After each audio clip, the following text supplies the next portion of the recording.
So last week, when we were ending, I said I had a book and I knew I had it somewhere. I said I would find it. So it's Lucid Dreams, Masters of Lucid Dreams by Olga. I'll type it Well, in she's here. going to type it in. Olga. She's from Russia. She's an MD. And she went to this guy and he taught her how to use dreams, like go into an altered state to heal and do stuff. And she does workshops and she wrote these books. I came across them years ago and I read them. So trying to see if I can get this in the screen good. This is like the second or third book of hers. The first one was like a black cover. We had it, I got rid of it somewhere along the way. I personally found the first book to be very interesting. So she's a doctor, she works in a psych ward, and she sees it through the doctor's perspective, very logical. And then she starts having some mystical experiences, and then she goes on a journey and she has even more mystical experience. And then she uses energy to help these. Yeah, so she goes to Siberia in this book. It's part of the journey where she goes to the shaman and he teaches her these techniques to heal people and how to heal the traumas and other kinds of stuff. She says in back here, why don't people heal? Why do they stay wounded? Some even driven to suicide by their pain, despite the best of organic and psychological medicines can offer. And then she says how she went to Russia and Uzbekistan, Central Asia, and she met a shaman who taught her this stuff. And like I say, she teaches this in seminars and stuff like that. But while I was at it, me and Mercedes and a few other people posted this on Facebook the other day by Dolores Cannon. It says, what fascinates me is that hardly anyone is wondering what we are doing on this planet. Most accept the work, eat, entertainment, sleep cycle as life and have no desire for a deeper understanding of our purpose in this universe. And I think that's such a super, super deep question. Like, what are we really doing? Like, how are we evolving? How are we using our minds? How are we really perceiving things? And like I say, that question and that just focusing on that can take you so deep into things. And these are the kinds of things I really find interesting. I come across knowledge books and that, and I'll come across things they say, and I'll sort of meditate on it. I'll think about it for a while, and it takes me places. It shows me things, sort of like what she's saying. She's saying on awake dreaming. Awake dreaming is what sort of shamans do. That's what a lot of people do. They say, oh, it's my imagination. But really, when you understand it, it's a tool. It's something we all have. And you can learn how to go into these places. So learning how to put your focus on something and sitting with it till you receive or get shown something. So going into this waking dreaming or whatever, there's an energy that you move in and out of. It's like when we're meditating, we're awake dreaming. It's like our eyes are closed, we're focused on somebody and we start seeing things. So I think her books were really good. I really enjoyed them. Feel like I'm going to end up reading them again. And also that Melodome, the books we talked about last week to help with schizophrenia and other kinds of stuff.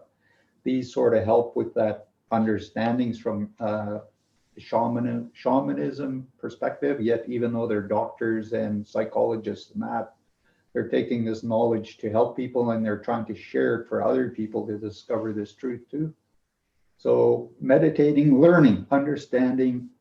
When you're meditating, it's like being awake, but you're dreaming it. You're in a state, you're going in and out of different energies.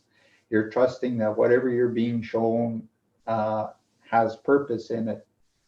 If you start understanding it, like I say, a tool, you can use it in lots of really amazing ways, especially for yourself, friends, family, because you pick up a lot of stuff. There's lots that goes on with it.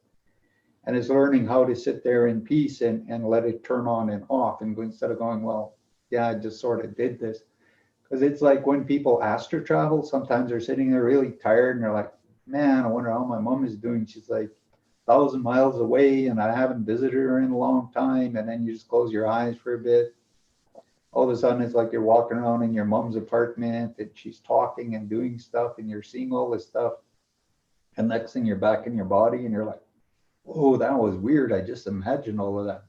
But actually, maybe you actually visited, looked at your mom. Now you got the answer. She's okay. You're aware if you phoned her up and you say, hey, mom, what were you just doing? And she could, if there was somebody there visiting, she could say, oh, me and so were talking and that. And you were there and you heard part of the conversation. Like, oh, so somehow I was there actually viewing this. But isn't that like remote viewing? And lucid dreaming are a bit different of things. Lucid dreaming is, if you read Choke Cherry Gall Eagle's book, he talks about how we have little pieces of our energy. So with our eyes closed, a little piece of our energy goes and investigates something. And same as remote viewing, you're trying to look into the future, you're trying to see something, you're sending a piece of yourself into the future or somewhere, and you're looking at something. That energy is like, it understands things, it downloads like a computer, takes all this knowledge, like what they call those little flash drives. Mm-hmm. So all the knowledge gets transferred onto this energy like a flash drive, and then it comes back in you and you look at all of this and you go, wow, okay, these are the things I saw. And like I say, these energies can travel and they allow us to see and do things. It's same with meditation. It's like we're opening, we're connecting, and there's a part of us that is on a higher level that can see and understand things. So it gets information and that, and then it downloads it and we share it. And like I say, learning this more and more and more allows you to use this tool. It's like I said, being a mechanic and you got a certain kind of wrench that's really special, but you go to places and you don't bring it with you. And this wrench is what brings in the healings and all this other stuff. And you leave that at home. It's sort of pointless in having that. It's like you need to have that wrench with you wherever you go. Mm. So these are already tools that are inside us. They're energy, they're universal things. They're a lot bigger. So that's why I brought up these books. I thought if you guys were to read them, I think you get more understandings of things and start investigating inside yourself when you decide to do these things. What are you receiving and what are you doing? One thing I would ask before I go to sleep, or if I was to meditate, I would take that one question in, is like, teach me how to have, be a lucid dreamer or a conscious dreamer, or, give me the experience of being aware in my dream time. I'd go to sleep with that one question. I'd like an experience of being aware of my dream time. And I might ask that, multiple times and only really have one experience. It doesn't happen all the time, right? Because I asked, but I'll ask specific questions like that of the universe. Give me the experience so that I know what it's like for myself, versus just always going off of what Joe's telling me how the universe works. I want to have my own experience so I can go from there. So I'll ask for it. And if you go into your meditation with a question like that, show me something that is that I didn't already know, teach me something. You can ask also in the dream time, ask to go to the schools in the universe when you're sleeping, because there's lots you can learn with your spirit when your conscious mind is out of the way, or the schools in the earth. There's lots of inner worlds that have teachings that can provide for you, and they know what you need. And so there's that. I don't feel that you have to be that clear, but you totally can. It's like, okay, to what I need, teach me what it is that I need to know. And then that way, when you do come out of it and you wake up in the morning and then in the day, and then you remember your dream and you feel the feeling, that's exactly what your soul wanted you to have. Or like I tell Cindy all these things, and I've been teaching her this for years, is another one is to take me to the sacred temples, because you're connected to sacred things. You're connected to certain kinds of energies and beings. And by asking that and saying, well, can you take me to this place? So you get permission and they take you to these places and show and reveal things to you. whether you're meditating or whether you're dreaming, they know when they're going to take you there. They know how to get you in there, what you need to know, and get you safely back to your body. So asking these kinds of questions are very important. It's like being a healer when you're practicing energy, you're practicing shamanism or something, you're asking questions. That's a really big thing you learn to do, is to ask, well, what is it I need to see? How do I need to do this? What do I need to share? And then, like I say, that TV, the more you do that, the more you dial it in, and you can move in and out of frequencies and do all sorts of stuff.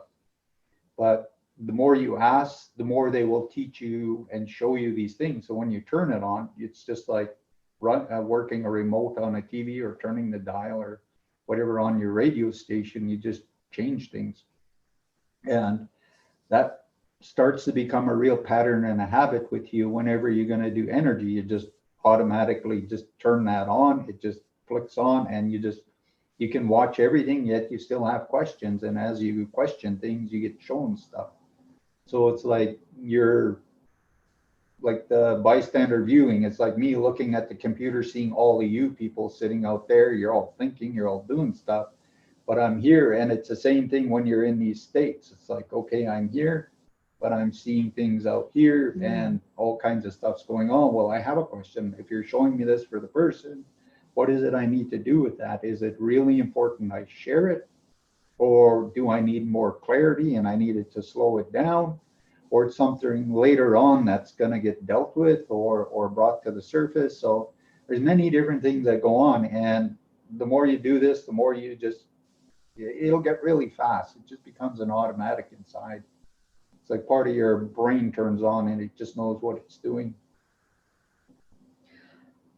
Did you guys catch that? Joe just kind of let you know how he does what he does. It's like kind of the teaching for you guys too. When you're picking up on information, it's like that process in the mind. Okay, do I share this with this person, or I need that to be more clear? And it's like, is that for me or is that for someone else? And slow it down. That was a lot of information. Can you slow it down so I can understand it? There's these sort of go-to thought processes that we have that can analyze the information that we're receiving. Like when Joe said, there's that little piece of your energy that came back to you, and it's got all the information, and it's your soul energy, and it's downloading like that flash drive, all that knowledge and that wisdom into you. And then you've got to sort of bring that sort of spiritual into the physical. How do you do that? And so it's part of that questioning. And so this week, me and Cindy, these natives, they asked us to come to the reserve and do some energy work. So we went over there, and I knew it was going to be a full house. And I knew all these things before we went there. So the first day we went there were just 2 people. There was some other people sitting around watching, and I ended up having to clear and do some stuff around everybody. Because whenever I'm doing energy, I always try to make sure everybody's protected in a safe energy. So nothing is jumping around and say something is releasing from a person. It's not just going over to the other person because they're empathic and they're just pulling it in. It's like, no, this is getting rid of. So I do everybody that's there. And so the first day we did that, and then they invited us back to do some more.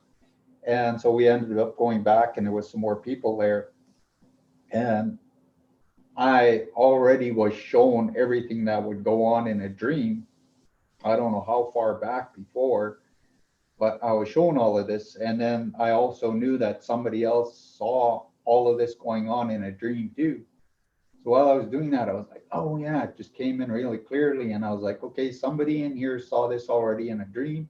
And one of the ladies is like, me, yeah, last week I was showing everything that's going on here. I was already shown it.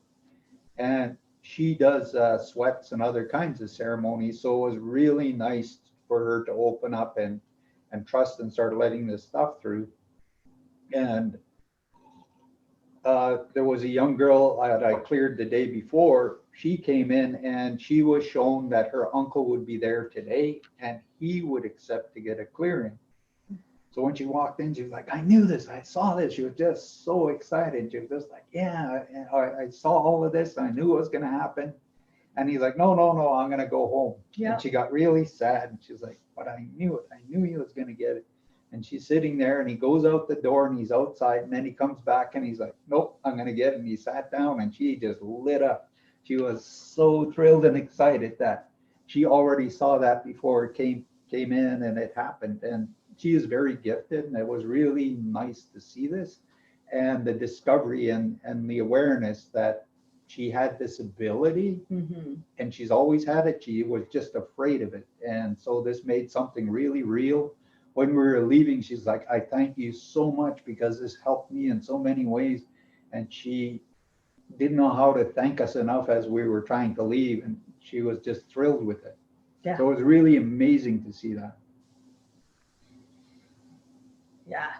And I'm talking like it was a big group. There was at least 10 other people other than the person Joe's working on. And it was like this auditorium.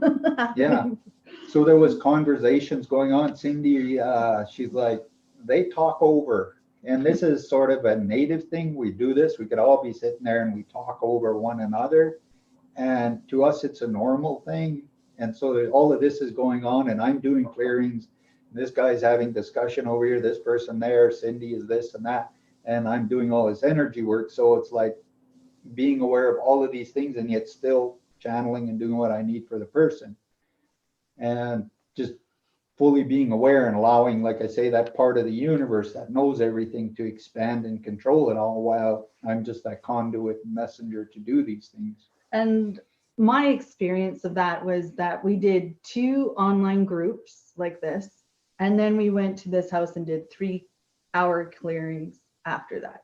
And I had 3 hours sleep because I did the night shift before. And it's like, okay, universe, provide me all the energy I need to do the work that needs to be done. And I was on the whole time. I was never yawning and never like, oh my gosh, I'm so tired. I'm going to drift any second. I seriously was wide awake. Like I had a full sleep the night before.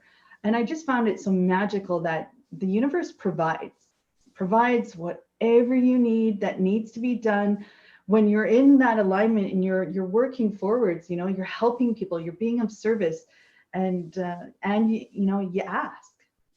It does. It gives you what it is you need.